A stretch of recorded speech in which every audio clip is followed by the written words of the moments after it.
నమస్తే. ఇప్పుడు మీరు చూడబోతున్న వీడియో ఖచ్చితంగా మీకు ఉపయోగపడుతుంది, నచ్చుతుంది కూడా.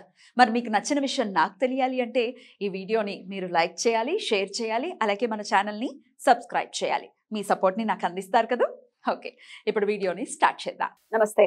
Welcome to our channel. నేను కుప్ప పద్మిని. ప్రస్తుతంతో పాటు ప్రముఖ ఆధ్యాత్మికవేత్త, జ్యోతిష పండితులు, అమ్మవారి సేవకులు, దత్త గణపతి ఉపాసకులు మురళీధర్ శర్మ గారు మనతో పాటు ఉన్నారు. మాట్లాడదాం. నమస్కారం అండి. మహాదేవ శ్రీమాత్రే నమః. మురళి గారు, కుబేరుడు డెఫినెట్ గా కుబేర అనుగ్రహం కోసం అందరూ కూడా పరితపిస్తూ ఉంటారు. ఎందుకంటే ధనానికి అధిపతి ఆయన. ఖచ్చితంగా లక్ష్మీ కుబేర వ్రతాలు అయితే చాలా విశేషంగా చేసుకుంటూ ఉంటారు. అవి కూడా చాలా మహిమాన్వితంగా కూడా చేసుకున్నంత మాత్రానే వాటి పవర్ ని ఇమ్మీడియట్ గా మనకి రిజల్ట్స్ రూపంలో చూపించడం అనేది జరుగుతూ ఉంటుంది. లక్ష్మీ కుబేరుడికి సంబంధించి మీరేం చెప్తారో, అలాగే లక్ష్మీ కుబేర దీపం గురించి కూడా ఒక్కసారి మీ ద్వారా నేను తెలుసుకోవాలనుకుంటున్నాను మురళి గారు. తప్పకుండా అమ్మ, చాలా మంచి ప్రశ్న అనుకోవచ్చు, లేదా ఇది నాకు ఎప్పటి నుండో చెప్పాలి అని అనుకుంటున్నాను ఈ యొక్క టాపిక్.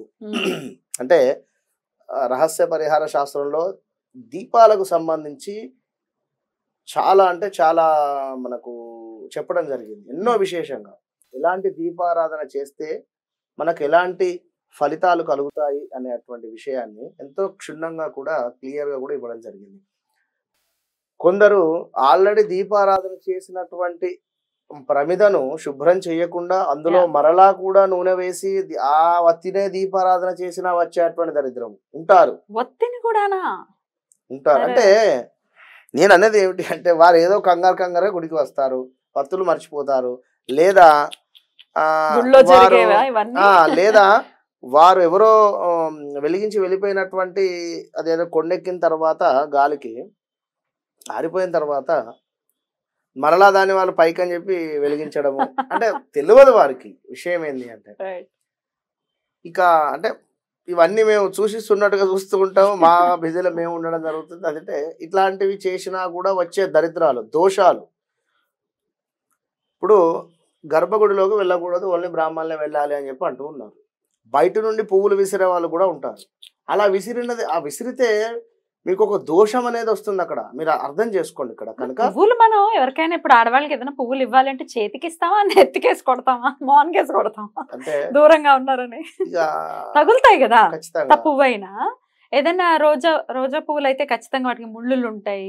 మనం అయితే కాడలు తీసేసి పెట్టాలి అని చెప్తారు. సమర్పించాలి. సమర్పించడం వేరు, వేయడం వేరు. కనుక దీపారాధనను కూడా ఆ విధంగా చేయకండి. ఎక్కడైనా ఉంటే ముందు వాటిని వాటర్తో శుభ్రం చేసుకుని ఆ యొక్క మట్టి ప్రమిదను అటు పిమ్మట మీరు దీపారాధన చేసుకోండి. అయితే ఇక్కడ ఎక్కడికి వెళ్ళాల్సినటువంటి అవసరం లేదు. ఇంటిలోనే చాలా అద్భుతమైనటువంటిది, చాలా చక్కని రెమెడీ కావచ్చును. లక్ష్మీ కుబేరునికి సంబంధించినటువంటి దీపారాధన చాలా అంటే చాలా అద్భుతమైనది. ఇప్పటి వరకు నాకు తెలిసి ఎవరు అయితే ఎక్కడ యూట్యూబ్లో అయితే నేను చూడలేదు, నాకు తెలిసి నిజంగా 100%. ముందు మీరు ఇది శుక్రవారం రోజు లేదా మంగళవారం రోజు మొదలు పెట్టాలి. ఎట్లా ఎండ్ చేయాలనేది చెప్తాను చివరిలో వీడియో. అంటే ఇన్ని వారాలు పెట్టాలని ఉంటుందా? వీడియో చివరిలో చెప్తాం మనం. ముందు గాజు పాత్ర అంటే ఈ సైజ్ గాజు బౌల్ ఖచ్చితంగా కూడా గాజుతో, సీసందే కావాలి. ఓకే, ప్లాస్టిక్ ఉంది, స్టీల్ ఉంది అంటే కుదరదు. ఓకేనా? ఈ ఇంతలా ఉండేటువంటిది. ఇందులో చక్కగా కూడా వాటర్తో కంప్లీట్ ఒక 80% నింపేసేయండి. వాటర్తో 80% నింపేసేయండి. మామూలుగా పైన ఇంత వదిలేసేయండి. 80% నింపిన తర్వాత కుదిరితే అందులో మీ వద్ద గోపంచకం ఉంది లేదా గంగ నీళ్ళున్నా కూడా కాస్త వేయండి, శుద్ధి అవుతుంది. అటు పిమ్మట పసుపు కుంకుమను వేయండి. అందులో పసుపు కుంకుమను వేయండి. దీని తర్వాత జువ్వాజు అని చెప్పి దొరుకుతుంది మనకు మార్కెట్లో, అది కూడా కాస్త వేయండి. జువ్వాజు లేదా తీర్థం పొడి అన్నా కూడా మీకు ఇస్తారు, రెండు పర్వాలేదు. విన్నరా? అది వేయండి. తీర్థం పొడి అయినా లేదా జువ్వాజు అయినా 99% జువ్వాజే వేయండి.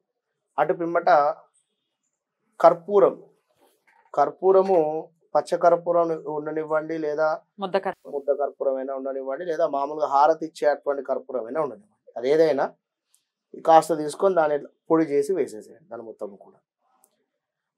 అదేవిధంగా 4 లవంగాలు, 4 ఇలాచీలు అందులో వేసేసాం. ఇవన్నీ కూడా వాటర్లో మిక్స్ చేయడమే. నెయ్యి, ఆవు నెయ్యి, మంచి నెయ్యిని మనకు ఒక 100 ml కావచ్చు తీసుకొని చక్కగా కూడా నీటిలో వేసేసేయండి. చక్కగా మొత్తం 100 ml నెయ్యి వేసేసేయండి అందులో. లేదా ఇంత బౌల్ ఉండేటువంటి నెయ్యి తీసుకొని అందులో వేసేసేయండి చక్కగా కూడా. ఇవన్నీ కూడా వేసిన తర్వాత మీరు ఉంటే గులాబీ పువ్వులు లేదా చామంతి పువ్వులు లేదా మల్లె పువ్వులు కావచ్చు, ఇవేవైనా కూడా నీటిపై అలా అలా అలా అలా వేసేసి పక్కన పెట్టుకోండి. ఇది ఎప్పుడు అంటే మంగళవారం రోజు పొద్దుట 6:20 లోపు ఇది చేసి పెట్టేసేయండి. ఆ విధంగా పక్కన పెట్టిన తర్వాత 8:30 లేదా 9:30 ప్రాంతంలో మీ యొక్క పూజా మందిరం వద్ద చక్కగా కూడా మీ ఇంట్లో పని చేసుకొని అంతా క్లియర్ అయిపోయిన తర్వాత ఇంటి పని పూజా మందిరం వద్ద ఇదంతా నిత్య పూజ అయిపోయిన తర్వాత లేదా అదే రోజు అప్పుడే పొద్దుటే మేము నిత్య పూజ చేసేసుకుంటాం అనుకున్నా కూడా చేసుకోండి. చేసుకున్న తర్వాత సపరేట్గా కూడా ఒక ప్లేటుని ఏర్పరచండి అక్కడ. ఏది మీ యొక్క పూజా మందిరం వద్ద ముందు కానీ అక్కడ ప్లేస్లో మామూలుగా స్టీల్ ప్లేట్ ఉంటే స్టీల్ ప్లేటు లేదా వెండిది ఉన్నా మీ స్తోమతకు తగ్గట్టుగా ఉండేటువంటి ప్లేట్. ఏది లేదనుకున్నా కూడా ఒక 3 తమలపాకులు వేసుకోండి. విన్నారా? ఆ యొక్క ప్లేట్ మీద మరలా కూడా 3 తమలపాకులు వేయాలి. ఖచ్చితంగా 3 అంటే 3 లేదా 8 వేయాలి. వేసిన తర్వాత ఆ బౌల్ను ఈ యొక్క తమలపాకు మీద షిఫ్ట్ చేసేసేయండి. ఓకేనా?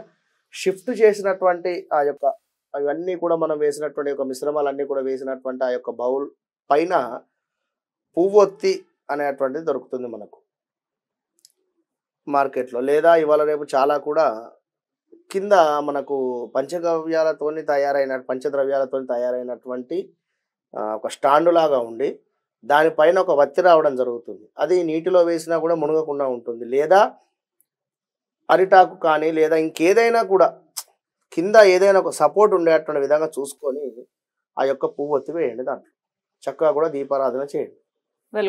వెలుగుతుంది. ఇక ఆ యొక్క దీపారాధన మీరు ఎప్పుడైతే చేస్తారో దీపారాధన అయిన తర్వాత చక్కగా కూడా ముందుకు చక్కగా కూడా పూలతో అలంకరింపజేసుకోండి. దానికి ఇవన్నీ చెప్పడం అనేది కాదు కానీ చెప్తున్నా. ఎందుకంటే ఎట్లా ఉంటే అట్లా మీ మనసుకు ఏదనిపిస్తే అది. ఈ పూలు ఉన్నవి నేను చక్కగా కూడా ఆ యొక్క గాజు బౌల్ చుట్టూ కూడా నేను పువ్వులతో అలంకరింపజేసుకుంటాను. లేదు తమలపాకులే ఉన్నవి నిండుగా, లేదు తులసి దళాలు ఉన్నవి పెట్టేసుకోండి. ఏముంటుంది అటు పిమ్మట చక్కగా కూడా కూర్చొని ఆ యొక్క దీపారాధన ముందు ఆసనం వేసుకొని కూర్చొని ఓం లక్ష్మీ కుబేరాయ నమః, ఓం లక్ష్మీ కుబేరాయ నమః, లక్ష్మీ కుబేరాయ నమః. ఆడవారు ఓం తీసేసేయండి. లక్ష్మీ కుబేరాయ నమః, లక్ష్మీ కుబేరాయ నమః అనేటువంటి మంత్రాన్ని ఒక 108 సార్లు చదవండి. కుదిరితే 1000 సార్లు చదవండి. 1008 సార్లు ఒక జపం లాగా చేయండి. మంగళవారాలు శుక్రవారాలు. దీనిని మీరు ఖచ్చితంగా కూడా మిస్ కాకుండా 11 లేదా 9 ఏ రోజైతే చేస్తూ ఇప్పుడు మంగళవారం చేస్తున్నారు, శుక్రవారం 2 వారాలు చేసినా పర్వాలేదు. మంగళవారం శుక్రవారం సూపర్ ఉంటుంది, రిజల్ట్ ఇంకా తొందరగా ఉంటుంది. మంగళవారం చేస్తూ ఉన్నారు 9 మంగళవారాలు చూసుకోండి. శుక్రవారం చేస్తూ ఉన్నారు 11 శుక్రవారాలు చూసుకోండి. కుదిరితే మధ్యలో వచ్చేటువంటి తప్పకుండా మధ్యలో ఒక మాస శివరాత్రి వస్తుంది 100% కూడా. 2 మాస శివరాత్రులలో కుదిరితే ఒక్కసారి మహన్యాసం చెప్పించుకోండి. మహన్యాస పూర్వక రుద్రాభిషేకం పెద్ద ఖర్చే ఉండదు. తెలిసిన వాళ్ళైతే 2-3 వేలల్లో అయిపోతుంది. విన్నరా? లేదు అనుకున్నట్టయితే రుద్రాభిషేకమైనా చేసుకోండి. లేదు మా వద్ద అర్చకులు కానీ బ్రాహ్మణులు కానీ ఎవరు అందుబాటులో లేరు గురువు గారు అనుకున్నట్టయితే మీరే చక్కగా వెళ్ళి పాలు, పెరుగు, చక్కెర, తేనె, నెయ్యితోటి స్వామివారికి అభిషేకం చేసిన తర్వాత మరలా మొత్తం శుభ్రం చేసి భస్మం రాసి చక్కగా మీరు కూడా బొట్టు పెట్టుకొని 4 పుష్పాలు పెట్టి స్వామివారికి అగరబత్తులు అదేవిధంగా నైవేద్యం పెట్టి హారతి ఇచ్చేసేయండి. స్వామివారు తప్పకుండా కూడా తృప్తి చెందుతారు. ఏది స్తోమత ఉండి బ్రాహ్మణులు అందుబాటులో ఉండి చేసుకునేటువంటి వీలుండి మీరు చెయ్యకుంటే మాత్రం ఇబ్బంది అవుతుంది. మాకు ఇవన్నీ కూడా అందుబాటులో లేవు అనుకునే వారు ఈ విధంగా చేసుకోండి. Right. దీని వలన అఖండ రాజయోగము, అఖండ పదవి యోగము ఇంట్లో రాజకీయానికి సంబంధించినటువంటి వారికి కానీ, లేదా అసలు ఇక కుబేరుడు ఒక్కసారి ఇట్లా చూసినా కూడా విపరీతమైనటువంటి ధనయోగం కలుగుతుంది. Right. ఈ విషయాన్ని గమనించి ఇవి చేసుకోండి. సూపర్ అంటే చాలా బాగుంటుంది. చాలాసేపు వెలుగుతుంది కూడా, ఎందుకంటే అవును. నీళ్ళల్లో కాబట్టి మెల్లగా వెలుగుతుంది. చాలాసేపు మనం